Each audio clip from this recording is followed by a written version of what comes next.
ఈరోజు మనం న్యూస్ పేపర్లో ఉన్నటువంటి ఆర్టికల్ మనం చదువుతున్నాం.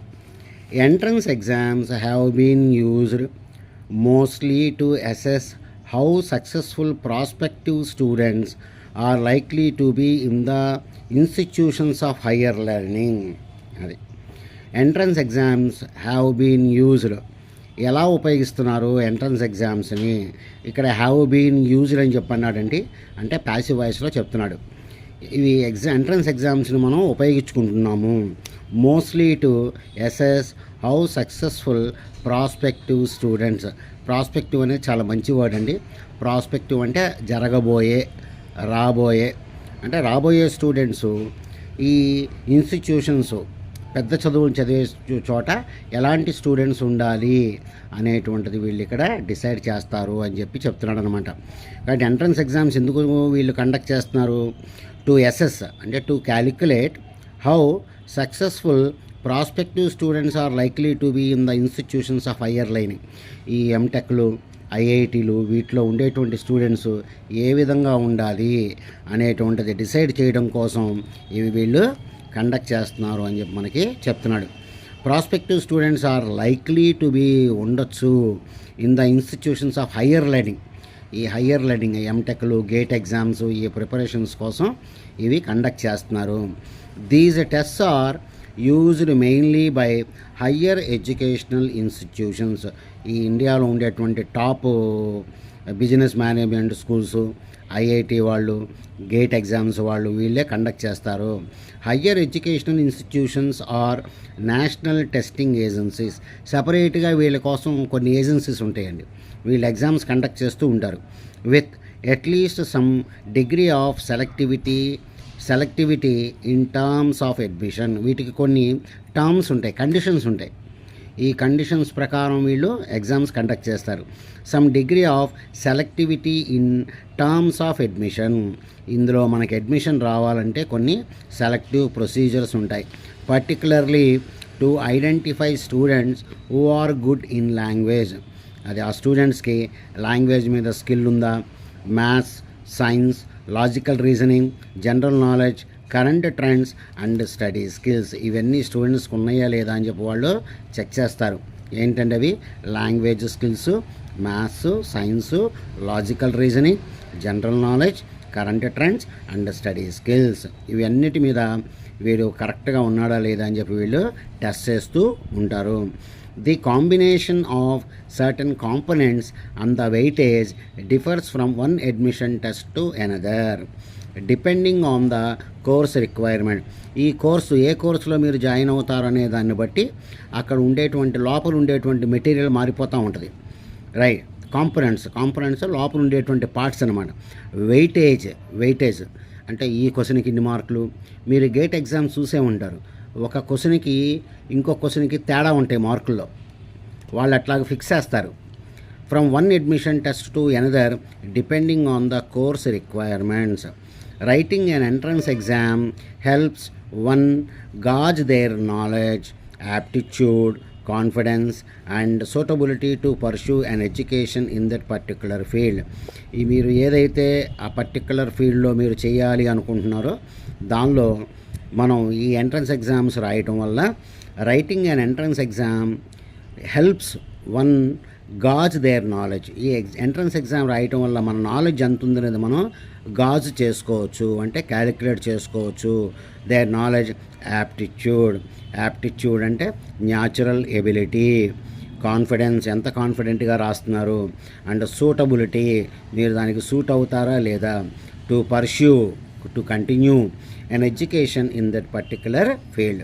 It may also help students discover their strengths and weaknesses. ఒకసారి ఎంట్రన్స్ రాసిన తర్వాత మీరు ఏ విషయాల్లో స్ట్రాంగ్గా ఉన్నారు, ఏ విషయాల్లో వీక్గా ఉన్నారు ఇది మనకి తెలుస్తుంది అని చెప్పి చెప్తున్నాడు. Right. In India entrance exams are perceived as a test of knowledge to determine the students fate rather than as an opportunity to understand one's condition and position in knowledge. ఏం చెప్తున్నాడండి? In India entrance exams are perceive అని అంటే thought అనమాట. అంటే ఏ విధంగా మన వాళ్ళు ఆలోచిస్తున్నారు ఎంట్రన్స్ ఎగ్జామ్ అంటే as a test of knowledge. Just ఒక నాలెడ్జ్కి మాత్రమే టెస్ట్ ఇది. To determine the students fate. ఇక్కడ మనకి స్టూడెంట్ యొక్క ఈ ఫేట్ని బట్టే వాడికి సీట్ వస్తుందా లేదా అని చెప్పి డిసైడ్ అవుతుంది. Students fate rather than as an opportunity to understand one's condition and position knowledge. ఒకడు అసలు ఏ విధంగా ఉన్నాడు, వాడి కండిషన్ ఏంటి, వాడి పొజిషన్ ఏంటి, ఏమీ చూడరు, అందరికీ ఒకే ఎంట్రన్స్ ఎగ్జామ్ పెట్టేస్తాడని చెప్పి అంటున్నాడు. అది వాడి ఫేట్ అనమాట. అంటే వస్తే వస్తుంది, లేకపోతే లేదు. Right. With decisions being made due to crowd referrals and advice from parents and career gurus. అది చాలామంది టీచర్స్ ఉంటారు మనకి. కెరియర్ అంటే ఏ కెరియర్ తీసుకోవాలనే దాని మీద వీళ్ళు గురూస్ ఉంటారు. అంటే బాగా ఎక్స్పీరియన్స్డ్ టీచర్స్ ఉంటారు. వీళ్ళు రకరకాలుగా రిఫరల్స్ ఇస్తూ ఉంటారు. అది చదవండి, ఈ పుస్తకం చదవండి, ఈ పుస్తకం చదవండి అని చెప్పి చెప్తూ ఉంటారు. And advise from parents. దాంతోపాటుగా మన అమ్మా నాన్నలు కూడా మనకు సలహాలు ఇచ్చేస్తారు, అట్లా చదువు ఇట్లా చదువు అని. And career gurus rather than on individual interest. వాడికి ప్రత్యేకంగా ఏమి ఇంట్రెస్ట్ ఉంది అనేది పట్టించుకోకుండా ఈ కెరియర్ గురూస్ అందరినీ ఒకే చోట కూర్చోబెట్టి మొత్తం లెక్చర్స్ ఇచ్చేస్తారు అని చెప్పి అంటున్నాడు. Rather than on individual interest. This leads to increased stress levels. Stress పెరిగిపోతుంది బాగా స్టూడెంట్స్కి. ఎందుకంటే మనకి ఇష్టం లేనివి కూడా చదవాలి. అంటే ఈ సైన్స్ గ్రూపులో చదివిన వాడిని తీసుకొచ్చి మనం ఈ సోషల్ ఎగ్జామ్ పెట్టినట్టు ఉంటుంది అనమాట. అది కాబట్టి దానివల్ల ఏమవుతుంది, వీడికి స్ట్రెస్ బాగా పెరిగిపోతుంది. While an entrance exam looks at how much a student studies in that particular subject, it lacks an assessment of a student's efficiency and effectiveness in what they do in accomplishing what they want. చూడండి sentence ఎలా ఉందో, మొత్తం అసలు full stop comma లేదు ఈ సెంటెన్స్లో. While and entrance exams looks at how much a student studies. కాబట్టి entrance ఎగ్జామ్లో ఒక స్టూడెంట్ ఎలా చదువుతున్నాడు అనేది మాత్రమే మనం ఇక్కడ చూస్తాం. While an entrance exam looks at how much a student studies. అది ఎంత చదివాడు అనేదే మనం ఇక్కడ కౌంట్ చేస్తాం ఆ పర్టికులర్ సబ్జెక్ట్లో. It lakhs an assessment of A students efficiency. అతని ఎఫిషియన్సీ లెవెల్ ఎట్లా ఉంది అనేది మనం చూడము.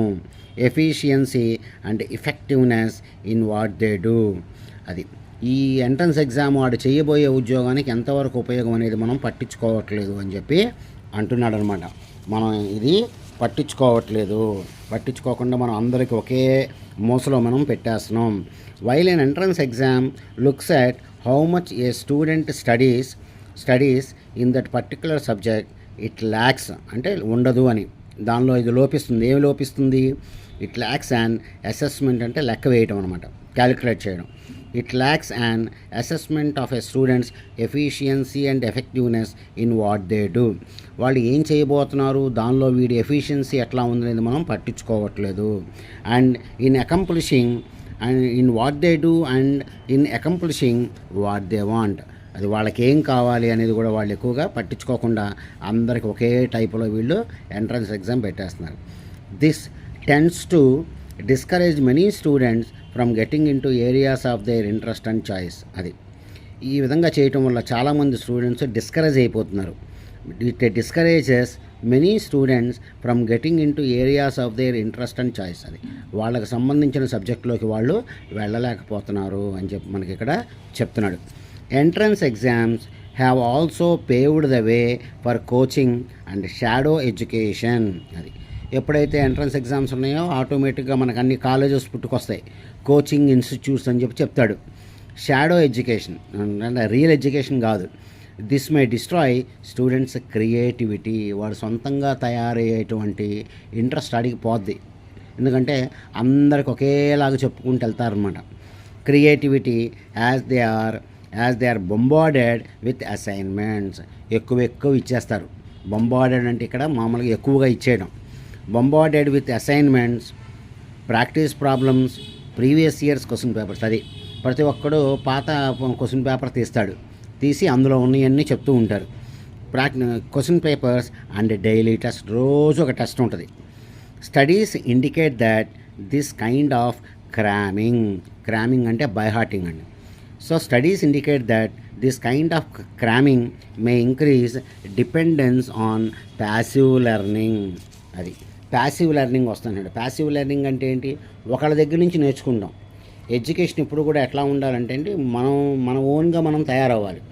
అంటే ఈ స్కూల్ లెవెల్ వరకు పర్లేదు, ఆ తర్వాత నుంచి ఎవడికాడు ఇండివిజువల్గా చదువుకోవాలి. Passive learning and reduce time for true learning. మీరు స్కూల్స్లో కూడా గమనించే ఉంటారు. స్కూల్స్ వాటిలో ఎప్పుడు టీచర్ చెప్తూ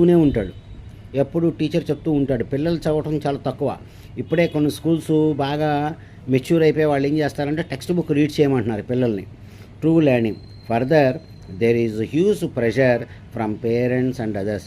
మనకు తెలిసిందే, పేరెంట్స్ దగ్గర నుంచి బాగా ప్రెషర్ ఎక్కువైపోద్ది. నీకెందుకు రాలేదు సీటు, ఆడికొచ్చింది నీకెందుకు రాలేదు అంటారు. అండ్ అదర్స్ టు పెర్ఫామ్, అది నువ్వు బాగా చెయ్యి అని చెప్తారు. దానివల్ల ఏమవుతుంది, right, pressure from parents and others to perform kills children from within. లోపల వాళ్ళు చాలా బాధపడిపోతూ ఉంటారు. ఏంటి ఇట్లా అంటున్నారు, నేను ఇంత హార్డ్ వర్క్ చేస్తున్నాను రావట్లేదని. And makes them vulnerable to depression. Vulnerable అంటే కెన్ బీ హార్మ్డ్ అండి, అంటే వాళ్ళు వీక్ అయిపోతారు అనమాట. అంటే దేనికి అయిపోతారు వీక్? టు డిప్రెషన్లోకి వెళ్ళిపోయి ఇంకా నాకు రాదు అనుకునే స్టేజ్కి వెళ్ళిపోతాడు. దెమ్ వల్నరబుల్ అంటే కెన్ బీ హార్మ్డ్ అని, అంటే చాలా వీక్గా తయారవుతారని ఇక్కడ మీనింగ్ అనమాట. Vulnerable to depression and mental illness. ఇంకా నాకు రాదు, నేనేం చేసినా నేను పాస్ అవుననేటువంటి స్టేజ్కి వెళ్ళిపోతాడు.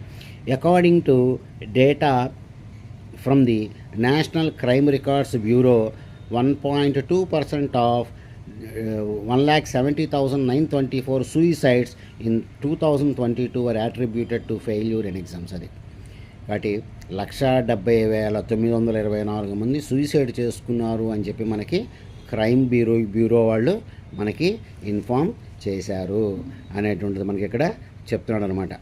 Right, mitigation strategies. దీన్ని ఎలా తగ్గించాలి, దీన్ని ఏ విధంగా తగ్గించాలి? The quality of education and teaching has to be improved tremendously to ensure that students are both confident and competent in seeking a higher course of their choice and interest. Education quality పెంచాలి.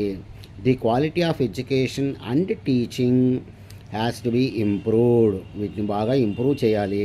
Tremendously to a very large extent to ensure that students are both confident and competent. అది వాళ్ళు కాన్ఫిడెంట్గా అవ్వాలి, కాంపిటెంట్గా కూడా అవ్వాలి, పోటీ పట్టడానికి కూడా రెడీగా ఉండాలి. అంటే competent in seeking a higher course. ఇప్పుడు బీటెక్ చదువుతారు మీరు, మరి గేట్లో అందరూ మరి క్వాలిఫై కావట్లేదే, అది ఆ విధంగా తయారు చేయమంటున్నాడు. In seeking a higher course of their choice and interest. Teaching plans should be designed and implemented in strict accordance with curriculum standards rather than focusing on coaching. అది టీచింగ్ ప్లాన్స్ ఎలా ఉండాలి అంటే, ఏ విధంగా డిజైన్ చేయాలి అంటే, and implemented అమలుపరచాలి, strict accordance with curriculum, అది ఆ సిలబస్ ప్రకారమే మొత్తం ప్లాన్స్ అన్నీ కూడా ఉండాలి. Curriculum standards rather than focusing on coaching. అది ఈ కోచింగ్ మీదే కాకుండా మొత్తం ప్లాన్స్ అన్నీ కూడా చాలా చక్కగా చేయాలి అని చెప్పి వాడు చెప్తున్నాడు అనమాట. So okay dear students, video ఎక్కువైపోతుంది లెంగ్త్, మళ్ళీ మనం మీకు ఇది కంటిన్యూ చేయమంటే కనుక నేను చేస్తాను. Okay dear students, good day to you all.